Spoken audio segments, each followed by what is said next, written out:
Nowadays, 1 in 3 seniors die from Alzheimer's or another dementia.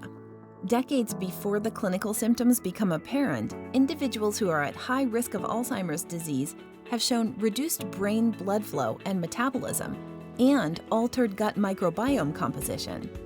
These changes lead to increased inflammation and the accumulation of amyloid-beta and tau tangles.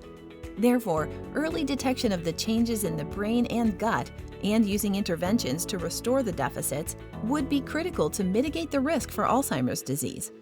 Our research mission is to achieve the goal by integrating pharmacological and nutritional interventions, measurements using magnetic resonance imaging, gut microbiome analysis, transcriptomics, proteomics, and artificial intelligence for the early detection, prediction, and prevention. This, in addition to our successful studies in animal models, we are hoping to conduct preventive clinical trials in the future, as all these interventions and research methods are readily to be used in humans. It is our hope that through the research efforts of others and ours, Alzheimer's disease will ultimately be prevented.